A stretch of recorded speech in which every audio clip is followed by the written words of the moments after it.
Okay, everybody, we all know that self-storage is a very specific asset. That's why you need to join the self-storage income community, where you'll be with over 300 people buying, building, everything about self-storage, operating and managing. And along with it, you guys get all our webinars that we do on everything from underwriting the assets to managing them, financing them, and more. You also get a due diligence checklist and our first underwriting modeler. Follow the link in the show notes today. Welcome everybody to Self Storage Income.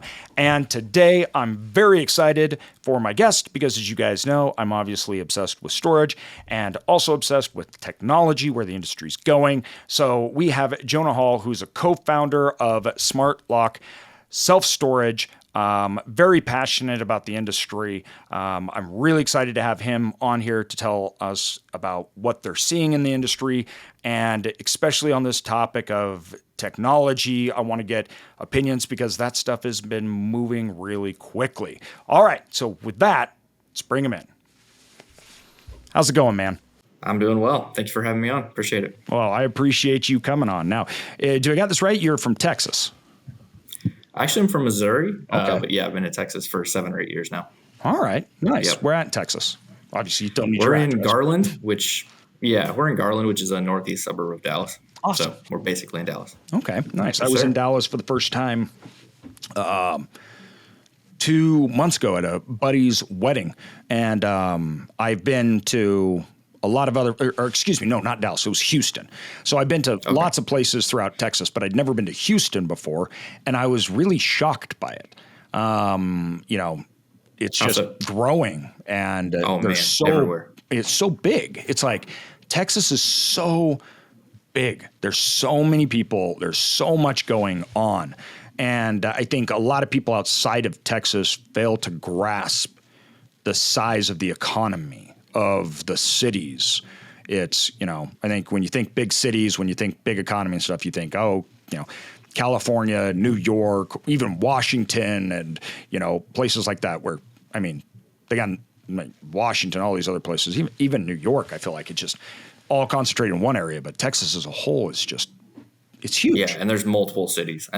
North of Dallas, it's been growing organically so fast. Just in the 5 or 7 years that I've been there living there, the outskirts of what is the city it's miles further than it was. Well, and billions of dollars in infrastructure going in. It's amazing. I was sitting at my buddy's, he's got like this penthouse on this corner, and we go up and you just have landscape views, and I'm looking at the downtown area, right? And then I look over and I'm like, okay, well, I see another city center, skyscrapers and stuff coming up, and you look a little farther over and I'm just looking out, and, being from Idaho, that flatness, which is just bonkers, you can just see so far, and the expanse is crazy. And I think that's something people are betting will continue, because it's going to. The drive for Texas I don't see it is slowing huge. down at all. It's been blowing up. Little tiny towns that used to be nothing are now flourishing communities just outside of the Metroplex, which is crazy. And even after COVID, when interest rates rose, there's a lot of areas that, slowed down, and housing prices took a dip, especially first of it. And it just not even interest rates doubling couldn't slow down the Texas machine. Oh no, you had entire, the Blackstones of the world buying up entire neighborhoods to the east of Dallas, and we couldn't find a rental house to buy. They were all being bought up by giant corporations. It was crazy. Jeez. And so how did you get started in storage? Yeah, well, by the grace of God is what I'll say first. It's crazy. I didn't really go searching for self-storage or even real estate for that matter. Nobody I graduated with a degree. Yeah, that's now true. Lots of people do, but That's true. When I graduated from college, which would have been, 11, 12 years ago, I had a degree in political science. So I wasn't really sure. I knew I didn't want to be an attorney, thought I might go into politics somehow. I spent some time working for some nonprofits and things like that, but it didn't go anywhere. Eventually, I landed a role really by volunteering for several months with a family office down here in Dallas.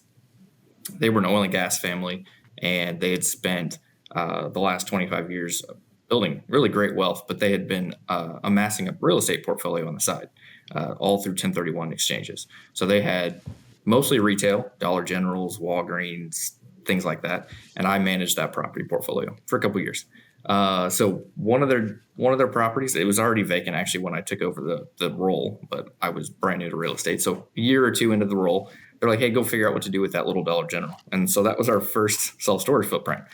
We went out and we converted that little 7,500 square foot box into climate controlled storage. And obviously there was no way a manager could sit at a location that small. So we had to figure out how to get creative and make it truly remote managed, but not just like the sign on the wall. That's not what we wanted. We wanted something truly new, and self-service is kind of the term we picked up and kind of trademarked today is we want self-service, self-storage. But back then it was just like, how do I manage it from Dallas, 2.5 hours west of there? Yeah. And we kind of went the model that a lot of people had at that time, because in 2018 there were only, as you know, not very many people out there. I mean, there was Jefferson, there was Brad, there's a few people out there doing it, but there weren't very many people. And so I had the pleasure of meeting some of those early pioneers, and they were very friendly to the young guy trying to figure it out. And like you guys said, this industry is so friendly. I would not be in it if it weren't for that. But that first one was basically just emulating someone else, and it worked really well. When we were leased up in 7 months, and it was making more than the Dollar General was paying in rent, and so we're like, well, maybe that is a business model. Maybe that wasn't just a least worst idea for cash flow. So anyway, that was kind of my introduction to storage. And after it went really well, we did a few more with the family office, and then I was like, well, I'm ready to hit the road. I'm ready to go do this on my own. And that's when my business partner David and I kind of paused and say, well, why don't we just pick up where we've gotten to so far? Let's not start over. And so we bought the branding, the Smartlock Self Storage branding from the family office that I had generated while I was an employee there, and started our own company from then on. So we've been growing like wildfire over the last, I guess it's been about 30 months since we've been Smartlock. Yeah. And, this is a favorite topic of mine because and you hit on this, and I really want to dive deep into this, and we can talk about it. When people say automated storage, right, or touchless storage, all the names that people have given it, a lot of people I think assume that it's one thing, and it's not. And the degree to which individuals are doing it and how they're doing it is very wide. So like you mentioned, you didn't just want to be like a sign on the door, right? So there's so many people out there that they say they automate storage, things like that, but it's a sign on the door, it's a VA, right? And not that there's anything wrong with that. There's nothing wrong with that at all. It's hard to scale. It's really hard to scale, but there's nothing wrong with that. And in fact, too, I would argue not only is there nothing wrong with that, I think you have to do it, especially if you're not going to go all that tech route and everything under 50,000 square feet, which we've said for a long time, right? It's not feasible. It's just not. And in fact, that's how we started. So back in the early 2000s, we were automating storage.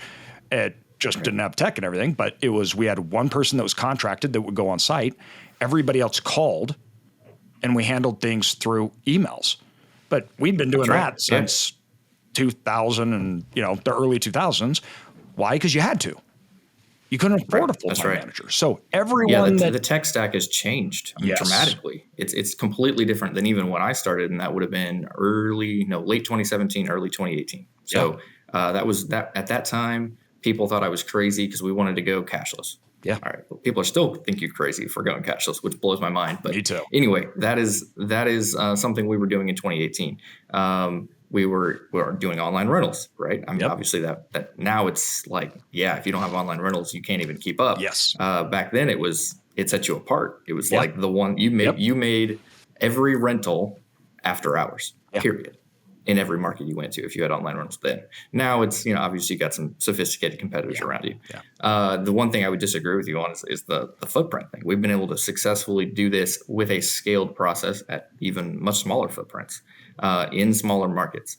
But like you said, it's a completely different thing for everybody. Everybody's got a different tech stack. Oh yeah. A different a philosophy for customer service. Well, that's the benefit of it. Is you can go so small. Signage. Yeah, absolutely. So you can go down to, like almost nothing.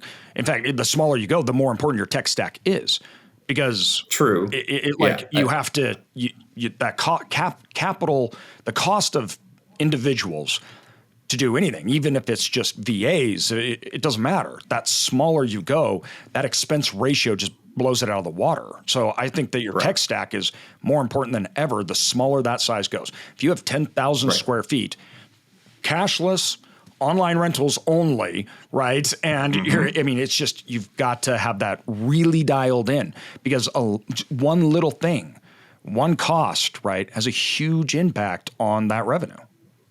That's right. And that's why I would go tell people, hey, if you're going to scale it, you might even consider some hardware locking technology, like a Nokia product or something. It's crazy to think about putting that product on such a small footprint, but it actually does work. I mean, we've got one that's exactly 10,000 feet. And I would say the OpEx ratio is 30%, something like that is the expense ratio on a property that's 10,000 feet. That's crazy. That's it's awesome, crazy, right? But that's awesome. because the local person is only doing sweeping, cleaning, rolling doors. That's it. Yep. They're not letting people in. They're not helping people to their doors. They're not once a week shows up on site to do the work. Exactly. That's right. And you can accomplish everything else with the technology and with really proper signage. You got to have the right. You got to make it so easy that a child could do it. Oh, that's really what we're doing. 100%. And this was one of the things that we looked at when everything was happening. If you go back to like 2000, after the financial crisis, 2015, 16, as that tech stuff was coming more in, as people were trying to copy Extra Space, right? Online rentals started to be developed and everything. It was all patched work and it wasn't integrated. And so what Jonah's talking about here is an integrated tech stack. So when we were doing it before, and still lots of people are doing, it's very patchy. Things are over here, they're over there. You have to have people that link things together. I got an email here, I got a rental over here, right? And that actually makes a lot of work.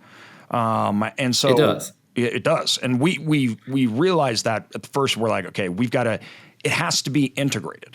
If it's not integrated, it's not fluid. And integrated is actually more important the bigger you get, because with a large facility, if it's not integrated, you have problems all over the place. It has to be seamless. Oh, that's right. That's in right. and out. And for the customer, it has to be 100% seamless. It can be a little less than 100% seamless for the operator, as long as you know what you're getting into. And for us, we've been trying to push the limit for several years now. My partner's a software engineer, so he thinks in that term. And so we're always trying different things and really pushing the limits of the technology that does exist, bringing in technologies from other industries that maybe they weren't built for self-storage, but they might work. And so our tech stack today it's not, I wouldn't say it's fully integrated from an operator's perspective, because we're purposefully trying everything and trying new things. But we're pushing our vendor partners. Some I'm sure we have some of the overlap on several of them. We're really walk pushing us through your tech stack that you use. Like how does that work? So we say this, but like for people listening, like what does that look like and how's that work? Right. Yeah. Let's dumb it down. So every operator, whether you're a little mom and pop or you're running a giant portfolio of properties, you need a website, right? So your first product that the customer sees is your website. Well, maybe not. Actually, let me take one step back. You need a really good online presence via your Google business profile, your Yelp profile, those types of things, because people find you on the maps. I'm amazed how many of our customers simply say the only way they found us was via the map. That's how they find things. They don't, storage is one of those commodities that you don't know you need it until you need it, right? Exactly. And so it's not something that you're reserving a month in advance. It's something that you think of the day before. And so they're popping up their map and they're searching for self-storage, and you should pop up if you're doing a good job with those things. Then it's the website, and you want it to be so simple. And so we've really dialed back some of the features that some of the vendors out there will provide and said, hey, we just want it to be as simple as possible. I want the fewest clicks possible. I want the customer to be able to get into a unit before they even realize they're done. Like I want it to be so fast and seamless that they never need to call me for anything. And so we've been pretty successful at that. I would say we've eliminated 80% of the calls we used to get. We're down to just maybe across 8 operational sites we're working on. We've been busy. I'll tell you about that in a minute. We get 8 operational sites, 400 calls a month, probably. And the only calls we get are true issues. These are escalations. That's how I look at them. The people that call in are not calling, hey, do you have a 10 by 10? That's too obvious. They don't call about that anymore. Yeah. They're calling, hey, my auto pay method expired and I can't remember my password to log in or whatever. Yeah. Those kinds of things. So anyway, so that's the first piece is the website. Then you've got the property management software, and there's tons of them out there. I'm not going to come in here and tell you every single one I've tried because I've tried almost all of them anyway, but we've been through lots of iterations of them, and we've been pretty close partners with a couple of them. And our goal was, hey, we want to get on the ground floor with one of them and just tell them, hey, here's the features we need because we're trying to push some boundaries in remote management. Yeah. And those needs are different than a guy that's got a manager on the property. Very different. And so we wanted features that streamlined the rental process. We wanted features that streamlined the local contact. What's what we call the person that's on site. Usually it's a 1099. It might be an employee, but someone that goes out to the property once a week, like you said, and does cleaning and things like that. You need their features to be things that are useful and things that get the project done quickly, whether that's preparing for an auction or just doing some simple cleaning. And then after you've got the website and the property management software, you need a ticketing system of some kind. You've got to field all of these customer inquiries coming in.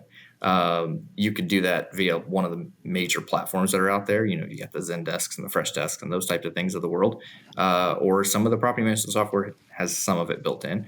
But the goal is, hey, when they reach out to you in any plethora of ways they want to, a text, an email, a contact form, a call, whatever it may be, you have to be able to field that and respond to it quickly and preferably document it to the customer's profile. And so all of those things have to happen. Now, people have been doing this in spreadsheets and whatever else for years, and that still works if you own one or two properties. But after that, it's not practical. So, and then probably the most important piece to me is the hardware locking mechanisms that have come out in the last few years. So now you can go from simply being able to rent online to being able to automate the move-in, which is a whole new game, right? That now you don't have to be there to get the customer into their unit and back out the door and set up on auto pay in our case. So every single one of them sets up auto pay, moves on their own. And so I think the most exciting thing that we've seen, and this is like a stat that I'll halfway bragging about, but really excited about, is 98% self-service move-ins. 98%. Amazing. 2 people out of 100 have to call us to get help in the move-in process. Good job, man. That's awesome. That's awesome. That is awesome. Yeah. That's amazing. And this, a lot of people think, oh, this is simple. It's really not. So when you're philosophically, it's simple, right? But yes, exactly. when we're talking about this stuff, I think people need to understand this industry was not built for this at all. There was no support system around it. So I don't know if you knew this, but we were, I think, one of the first or the second people to ever install Noki. So I do remember these stories. Yes. Yeah. They made a whole white paper, everything about it. It was crazy. I mean, we were in there. I lived in the facility for 2 weeks. I'm curious. Did you do it indoor or outdoor or both on that first It was install? all indoor. It was a bankrupt Super Kmart. We made a big road through it, 140,000 square feet. And so it was big. And we had 1,200 units, something like that. So it was a big asset, and we were running manual wires. We had to figure out the connectivity with this, and we had obviously the Noki people and Janus people were on the ground. We were doing the installation. There was no roadmap. It was there wasn't. And on the flip side, we did the same thing with the Noki One product in Texas. We were one of the first people to put the Noki One product on a property, and boy, it wasn't pretty. I mean, sorry, Janice, but it wasn't. It was very ugly the first, going on a whole year actually. Yeah. So I mean, I feel your pain. I know exactly. It was. Most people would have given up, ripped them all off the door. They didn't even. Our version was considered 0, and they never redid it. So it was immediately we got to move off this because it was not pretty. But that's what we signed up for. That says nothing about Noki or Janus. We signed up for that. It was one of those things. Did you go to Vegas? That front end to us we have 4 was new so important. That's awesome. That the front end was connected to the back end. So we created and developed our software company and software system that we were using as trials on this to do a full connectivity, that seamless aspect. So we were building this ginormous storage facility, doing a conversion, which was still rare. Not a lot of people did it at the time, installing the hardware and building the software for it all in the back end and trying to get those things to run seamless. I mean, I'm telling you, everybody, as you know, Jonah knows, as he experienced too, this stuff was hard when it first came out. It didn't work all the time. It didn't work how we wanted it to work. It was just trial and error, constant problems. So what seems really simple really wasn't at all. But like Jonah and us, we knew it was the future. Jokingly. Right. And I say this jokingly to people, but I'm like, you're welcome. Because like we went through all that pain. And thankfully it's a lot better now. It's not perfect yet, and it never will be. There's always iterations and always changing technology, right? I don't even know what we're putting in now. What version is it? It's like the new lock change systems. It's I think we'll have to have Nokia tell us what they're like. I forgot what the new name is. Yeah, I don't remember. Well, yeah, it's not. I forgot the number, but they renamed it too with the slimmer profile. That's right. So yeah, that's right. And now we have I haven't installed any of those yet that are coming in, just not Nokia. So now we have other companies that are starting to come in and they're starting to build out and starting to do this. Nokia was the first one. Nokia was actually a lock company. So all it was like a old school lock that they were using that would have a Bluetooth piece to it. So that's where it was. They bought that company and tried to get it storage. Now, since then, we have lots of more vendors that are coming into the space and trying to figure out product types and figure out how to do it. And a lot of people may ask, why? Why all this work? Well, I think, what we and Jonah realized really quickly was that, first of all, those small facilities were that, like, we had air quotations, manless or automated, right? When we were doing back in the early 2000s and everything else, it was patchy, a lot of work, and it was harder to compete with them. And yet at the same time, salary. So let's take $50,000. So if you have a property, $50,000 on let's use very simple math for everybody, a $100,000 if you had two people, right? $100,000 at a 5 cap. That's $2 million in value. So it's astronomical. You're talking about $500,000 in value for one person.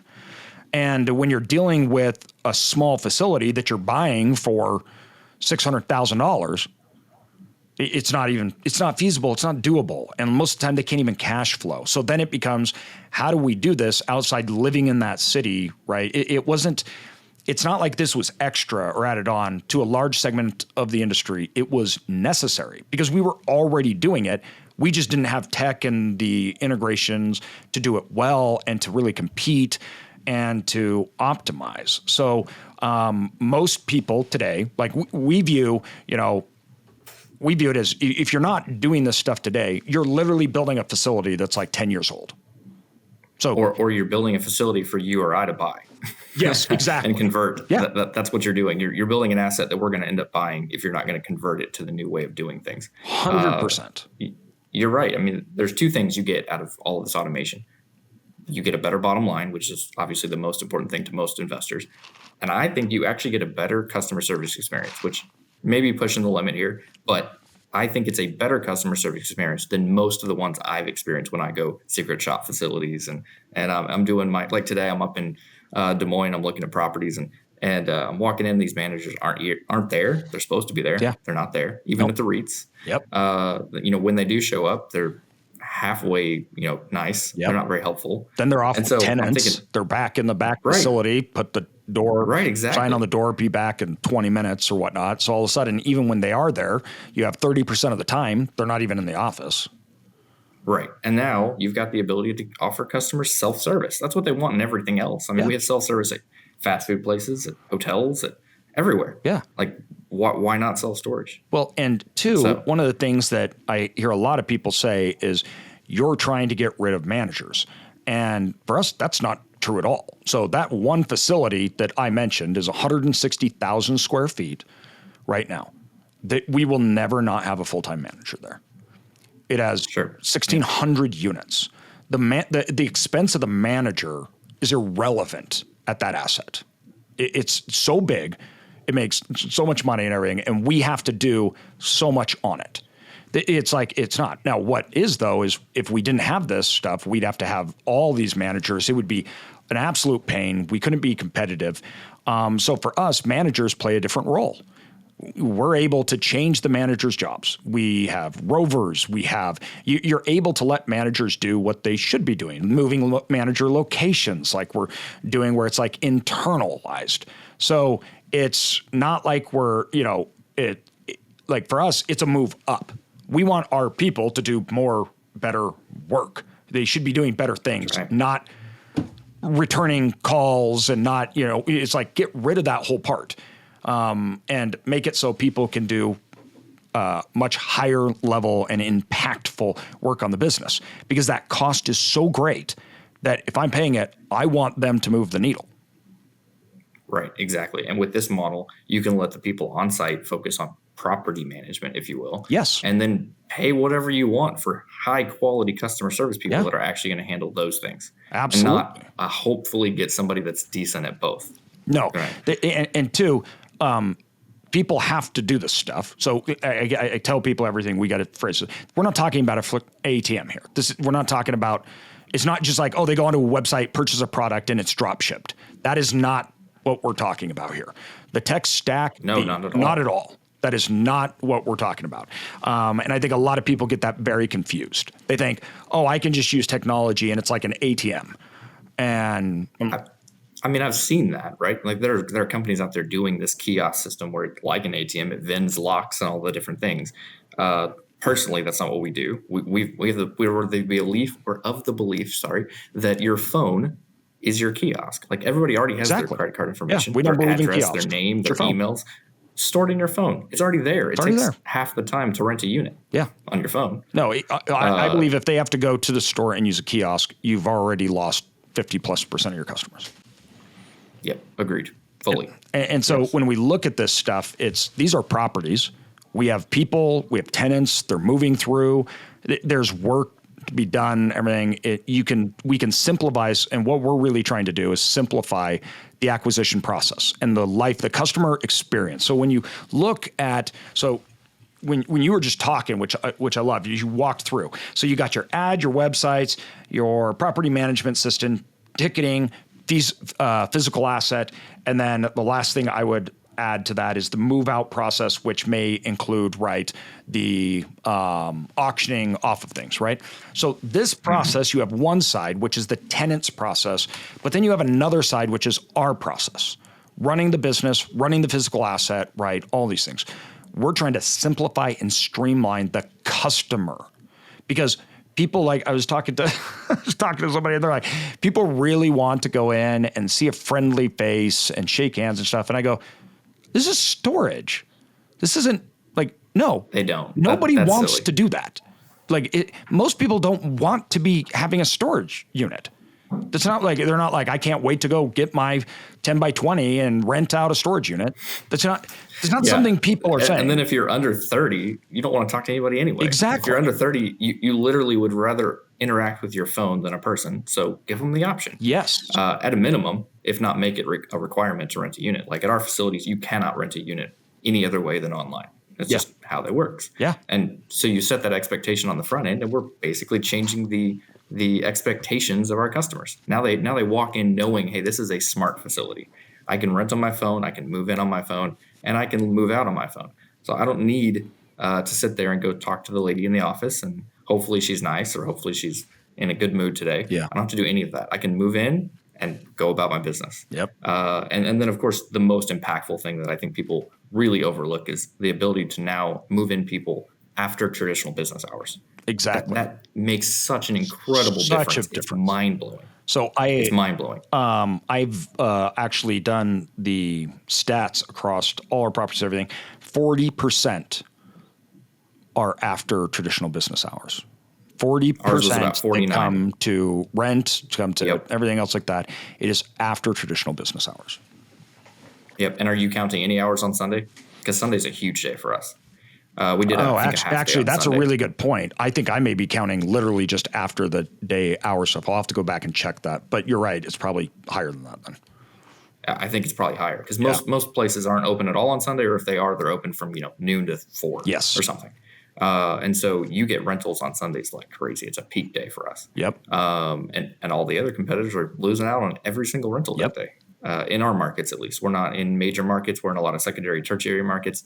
And so we're the only one renting units at that time. Yeah. Yeah. It makes a big difference. It's a big difference. That's how we were. We had our facilities that were in smaller markets and everything. It was just, essentially, we were the only game in town when it came to that whole marketplace. And when we first installed this years ago in that facility, people are like, well, is it worth the cost? And I say, well, I essentially have a monopoly.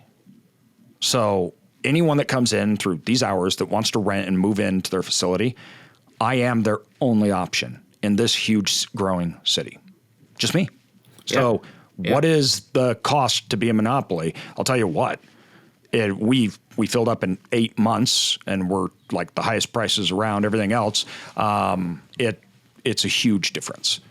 You're literally having a market that everybody else doesn't even have.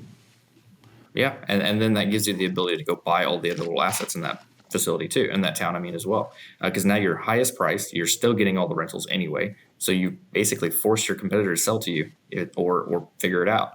That's happened to us where we go into a market, we basically monopolize the little market, and now we're very interested in the next asset over. The other one in town that's decent, we're trying to buy that asset. Yep. I've done that. That makes a big difference too. I've done that in multiple cities where we are not only the largest operator in the town, we dominate the marketplace because we own so much of it. And it works really, really well. But you can't, when we're talking about that level, guys, when we're talking about dominating a marketplace, that is when this tech stack, internals in your operations that are predicated on that, it's got to be dialed in. And it's got to work really well. And that's hard. And there's lots of options. Lots for everyone listening. There's lots of options out there. I'm not saying my tech stack or AJ's tech stack is the only way to do it. There's tons, half a dozen really good ways to do it, and another dozen ways that you could do it. And so you can water it down to be super simple, where it's just, hey, you buy online, and then we're going to send you an email, and you're going to go open up the door, and there will be a lock on the ground, and your email will receive a gate code. Boom, automated, right? And I know a lot of people do that. Lots of people do that, right? It's a very simple, easy way to do it. I don't think that is very sustainable if you're in growth mode and growing. I think there's a lot of issues with it. But the point is, if you're starting out, you can literally do that. Hire a VA to outsource stuff, and you're done. Yep, absolutely. And then if you decide to go to the next level and install, some CapEx to get the physical hardware locking mechanisms that are out there on your facility, I tell people all the time, I'm probably a better salesman of the products than they are. You got to think of it from a cap rates perspective, just like you were saying earlier. The manager, if you're paying him $50,000 and it costs you $50,000 one time to go eliminate 80% of his job, that pays for itself almost overnight. Like at a cap rate, it pays for itself immediately. And then on an ROI basis, a little over a year and a half, whatever you want to call it. How is that not a no-brainer on most facilities? I know not all of them. And if you're not going to scale, maybe not all of them. There are plenty of people that shouldn't do this. If you've got one facility and that's all you ever want to own, maybe you shouldn't go down this road. Yes. But for us, it was all about scalability. We were trying to take our retail mindset, which was mailbox money, and apply it to self-storage, which obviously you can't quite go that far, but you can get pretty close to mailbox money and self-storage with these types of and especially if you're smaller. If you're smaller, you can really simplify things. If you have one store or two stores in the same city, wow, you can make this very, very simple, streamlined. You can achieve expense ratios in the 20s. Yes. You can achieve that. Yes. Which is mind-blowing to think about. But even on small footprints, you can get your expense ratio below 30. Yeah. Which is awesome. Now, who knows if the next buyer will consider that? But that's to be determined as we get more and more of these facilities with all this tech stack. That was one thing that bit a lot of people that were first starting out, that we had a big argument on, like, not an argument, but I had a debate on stage with somebody, and they're like, we've added this much value. And I was like, no, you haven't. And they're like, yeah, because we increased our net income. And I go, that value assumes that both banks and buyers accept that expense ratio. They don't. That's right. And there were a few companies that built literally hundreds of millions of dollars worth of real estate packages, and they went to sell them. And all of a sudden, this whole idea and promise that they gave to investors stuff, everybody's like, nope. And their value was perfectly even with the rest of the market. And the reason being is because everybody's like, we don't care. That's not what a sustainable expense ratio is. So they couldn't sell.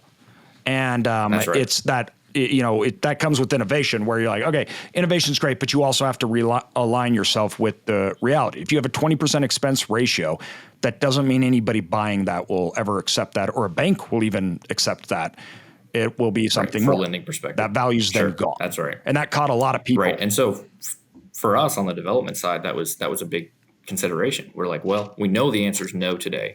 Could the answer be yes, they'll accept that expense ratio in the future? Yeah. I mean, you can make that bet. That's fine. And that depends on assumable options. So the value means that anybody else has to be able to assume by a third party. And I think the biggest step towards this, like when Extra Space bought that small storage facility, I was like, people don't understand how big of a deal this is.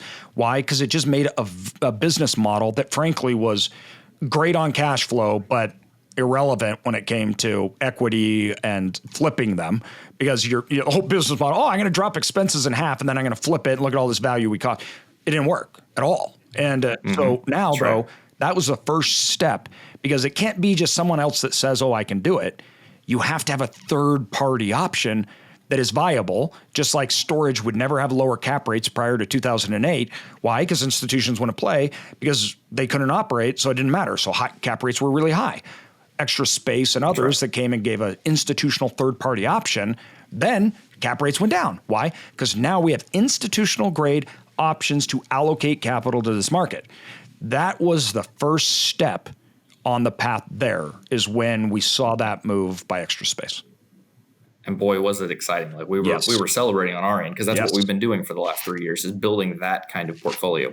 We think of ourselves as, hey, it's Storage Express 2.0 or 5.0, or whatever you want to call it. And so that was a big day. But you're speaking my language. You're right. You have to have something that can be transferable to the next owner, or you're not creating anything of value. And we actually learned that the hard way on our very first facility.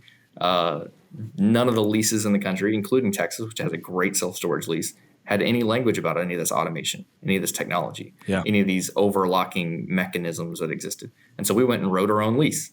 Come to find out, people don't want to buy your handmade lease, no matter which attorney wrote it. And so you have to go back to anyway, things like that you learn along the way, that, hey, you got to make sure everything you're doing is transferable to the next owner, whether it's a one-off sale or a giant portfolio like Jefferson's portfolio was.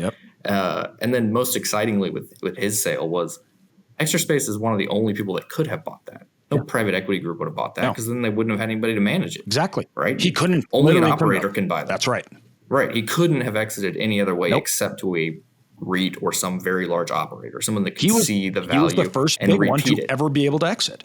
All the other ones failed upon going out to the market thinking that they were going to sell and everything, and there was no buyers. They literally couldn't exit out unless it was at a normal expense ratio, which then their whole entire business model just blew up.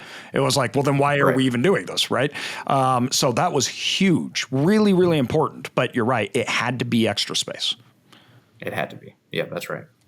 Now, hopefully they'll offer this third-party management type eventually to smaller facilities at a lower expense ratio. That will then open up that whole market for all of us.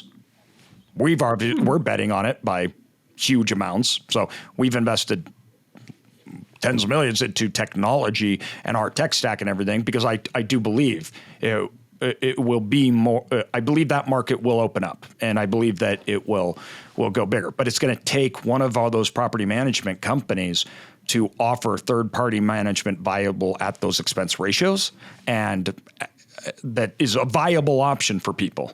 If not, and right now, besides the little players, I'm not doing third-party management yet, but guys like StoreEase or whatever, these guys that are doing it. Besides that, Extra Space is the only only real horse to bet on right now, as far as, after that purchase, maybe they could do it. 100%. We'll see. We'll see how long it takes. Yeah. It's exciting though. It's stuff that we've been talking about for so long, but I think that,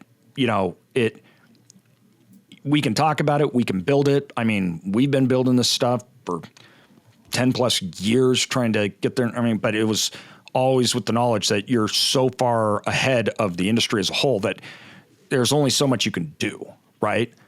Right. And two, if there's no viable option, you can't go refinance at a bank 100,000 square foot facility and say, yeah, we have a 20% expense ratio. And the bank's going to say, no, you don't. And they're going to say, yes, Nope. I do. Look, I can show it to you. And they go, no, maybe you're mistaken. We don't care. No, you don't. Because if we had to take your asset over, 40 or whatever the number is. Exactly. Yep. Because if we had to take your asset over, you don't. So we're not going to value it that way. And so it's been a big thing where it's like, how does this work out on that back end? And I think we're finally getting to a point. Once those floodgates open, you are going to see everybody's going to be buying small facilities and teeny little towns and packaging them up and trying to move that way. But that's going to take some time because then you also have to have those operations open in those markets. But it's very exciting. That's right. Now, we've seen very few, I wish there were more, but some comps of facilities that are selling with a Nokia product installed or whatever, and getting pretty close to the asking cap rate. Now, that was obviously over the last 2 years, which is an inflated market. But that said, we saw those sales and we saw some of those things get almost the value that they were wanting out of that lower expense ratio. So I'm hoping that continues. We're obviously banking on it with a lot of our properties in our portfolio as we grow. Yeah, but if you're doing them one-off or individualized, things like that, that's totally different because you can find an individual buyer. Completely. So it's when you start to talk about portfolio, big stuff thing, that's when everything changes. The moment you walk into institutional money, that's when those comps don't hold, right? But if you're selling them individually off, that's totally different because there's a third-party management company that will do that. It may not be institutional grade, but individuals, it works, right? So two different levels, but very exciting, and we're all on it. When it comes to designing your self-storage facility, it is so imperative that you capitalize on the square footage and the efficiency of the facility as best as possible. You don't want to have to start redesigning a facility way down the development process. You want it right from the get-go. And that is what we're here to help you guys with. Follow the link below in the show notes, get in touch with us, and our in-house architect can start working with you today. I think that's where the most growth is going to come. I really do. I think the most growth over the next 10 years in self-storage is going to come from small facilities and small markets because the push from the big facilities, which values have just gotten so crazy, they're so competitive, everybody's moved into it, everybody's looking at options, and they're having to go downstream now, and it's not, we're not able to break into it in institutional fashion. And you guys discussed this not that long ago on the podcast. You guys were talking about how it's that top-down effect. That extra space sale is going to have crazy waves of effects going downstream. Yeah. And guys like us, guys like myself even, that are just big enough to go scale up a portfolio of 50, 60, 70 properties over the next few years, those guys are going to be able to take advantage of that. Or at least that's what we're banking on, right? Well, and so that's what we banked on at first. When we got into storage, we're like, we don't think that 9-10 caps will exist. Institutional money will come in, and we started building portfolios and everything, and we reaped the rewards. And I think the exact same thing, what we saw from, so I believe strongly that COVID is the same thing as 2008 to storage, meaning 2008 introduced a new way of doing storage. And that was institutional money, operations, everything else. The automation stuff we're talking about, I believe strongly, if it wasn't for COVID, it would be years behind. But because of COVID, I think that changed the market's perception. Now, we may have been doing it because we were doing it prior to storage, but the whole entire marketplace would not have viewed it as viable as I think the marketplace does now. Because now with COVID, everybody's like, yeah, this is the normal way of operating.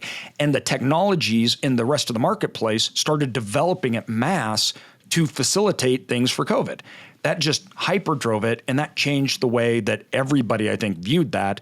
And I think that's the turning point now, where now what happened in 2008 took till 2016, right, to really gain mass attention on lower cap rates, operating it like a business. COVID is that breaking point there for this part of the business model. I strongly believe it. I'm obviously betting on it, just like you are, and a lot of people are, because it's very clear, and there's infrastructure for it. That's the key, right? Prior to this, there wasn't viable infrastructure to support a system like this, and even if institutional money wants to get in, unless there's infrastructure, it can't. And before, there was hardly any money that even could. So that changed, and that's exciting. It is exciting, and it kind of was a pro and con. Like if you were operating in 2019 this way, you had a big roadway ahead of you where you could go grow under the radar, and not so much anymore. But on the flip side, and I would take it no other way, it made it a lot easier to raise money, because now we're like, hey, we've been doing this since before COVID. Now everyone agrees with me. Let's go. Let's jump on the bandwagon. Let's go raise some money. Let's go do some more like this. Whether you're buying a facility and converting it, whether you're doing conversions or you're doing ground up, it doesn't matter. If the operations is this structure, people are really excited to jump on board right now. I could not agree more. So with that, we have, we kind of talked about the future, the infrastructure here, where we talk about alignment from our initial customer profile to the physical asset, shortening that time frame, which is really important, and how you operate and can be an edge, and then the use of your tech stack within that.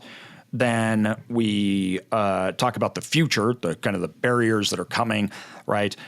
What are your guys' plans now in the short term? You have been, like a lot of people and like us, have been building out your infrastructure. Are you acquisition mode? Do you believe that the next year storage will still be strong? What are your thoughts there? We definitely haven't slowed down. We're very interested in growing as fast as we can over the next couple of years. I think this is the time to go take advantage. 3 years ago, when we were first getting started on this model, we kind of had a fork in the road, right? We could go be a third party management company and just go take our ideas and go sell it that way. Yeah. Or we could go develop our own portfolio and take advantage of the cap rate compression you see at large scale. And so we obviously chose the real estate avenue. And we've been busy. We built a team of a development team, in-house construction team, and a operations team, obviously, and then all the things that go along with that, accounting and everything else. And we were on a pace last year, and I'm hoping to get back as soon as we kind of get money raised up again, of 2 a month. These were conversions mostly. We're doing lots of conversions, grocery stores, furniture stores, roller skating rinks, bowling alleys. I mean, it's amazing what works when you find the right market. But we were doing almost 2 a month, 1.5 a month was kind of the pace. And that's kind of the pace we'd like to be at. We'd like to do 15 to 25 a year for the foreseeable future, until there's just this portfolio that, like happened to Storage Express, you just get the knock on the door. Hey, it's time. It may be time to consider an exit. We'll get there, and that's what we're going for right now. And right now, it's just whatever it takes to grow it and in mass and as fast as we can, using this model, using this technology as our way of operating them in-house. And when the right time to exit comes along, we'll take advantage of it. But for now, we're growing as fast as we can on the development side mostly. I love it. I agree with it, man. I think you're doing a great job, and I look forward to seeing you guys continue and watching how it plays out in the future. And obviously, I'll be right there alongside you. So this is exciting stuff. And where can people go to find out more about you, your team? Where should we direct people? Yeah, well, definitely check us out on LinkedIn. We're trying to be more active there, posting everything from raises we're doing to photos of our new facilities that are going online, and things like that. We're almost always hiring, so if you're looking for a role in the industry with a team, you can reach out there. And then we've got various investor and management websites as well. But I would just point everybody to LinkedIn. You can go from there to anywhere else. And then obviously go visit AJ's event in September. We'll be there. I believe we're going to be speaking on conversions, actually. So I'm pretty excited to come out and join you. And it's a beautiful, beautiful place. And so come listen to us, meet us there. But if we can help you in any way, LinkedIn's the place to reach out, and we'll set up an appointment and we'll chat for half an hour. Or if you're in the Dallas area, come visit us. We have kind of an open door policy at our office. So come on in and visit.